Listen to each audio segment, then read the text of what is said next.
Hey everyone, good morning. Good morning. Just wanted to shoot a very quick video here in relation to a topic that I'm very passionate about when it comes to the profession of estate agency. And yes, I do believe it's a true profession. And that is literally the topic of dressing for success. So I genuinely believe that a lot of estate agents out there are not dressing for success and are actually undermining their ability to get premium fees because they don't dress appropriately.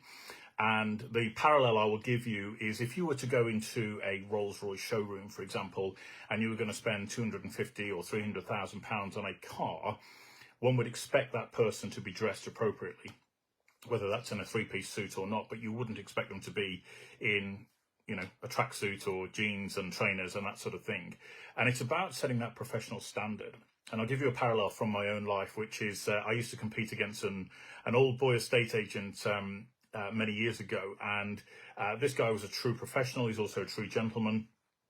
He would always turn up immaculately presented, very well groomed.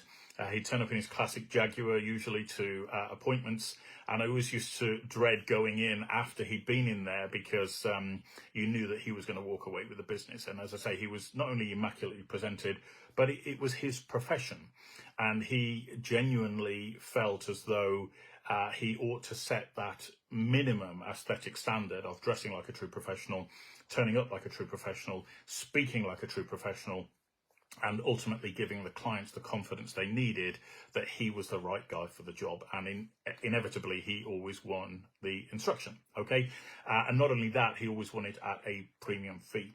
That's an example that I've always taken with me throughout my life, and I think it's important from your perspective as an estate agent that if you're trying to get those premium fees, if you're sick and tired of the race to the bottom on fees, I would ask, how are you showing up? Are you dressing professionally? Are you dressed in a three-piece suit, or are you dressed in a two-piece suit if it's the summer or something of that nature?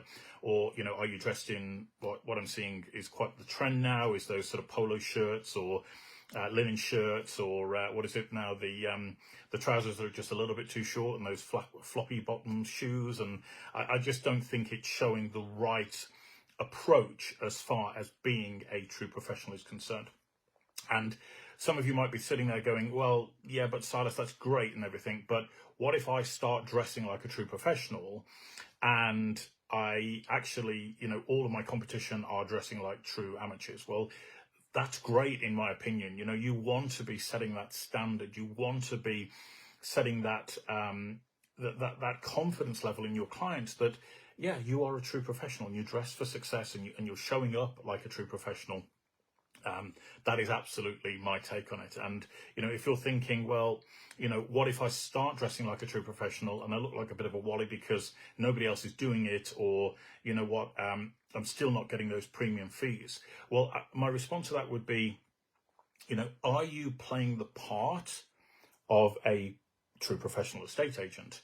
Or, is that your true identity? And what's the difference between the two? Well, we all know when somebody's acting, right? We can tell straight away whether they're on stage or whether you're in the presence of somebody who's playing a part or acting in some way. You will understand that that person is not being congruent and authentic in who they are. Whereas when somebody's living that true identity, you understand that that person is congruent in who they are, right? So if you offer, an example I would give you is if you offered a cigarette to a non-smoker, they will not accept it because they're a non-smoker. There's no, decision about it. That's the truth. That's the parallel. Okay. So I'm curious to know what your thoughts are. Feel free to drop a comment below. Let's get the conversation started. I know this can be a bit of a controversial topic. I speak to one or two of the, shall we say, the older breed estate agents who very much agree with me with what I'm saying. I know the younger generation very much don't agree. They think that, along with this working from home, we can be in our slacks and our dressing gowns and everything else. I do believe that we need to set higher standards in the profession if we're to get those higher fees. So I'm curious to know what you think. Let me know, drop a comment below, and I look forward to seeing you guys on another video very soon. You take care.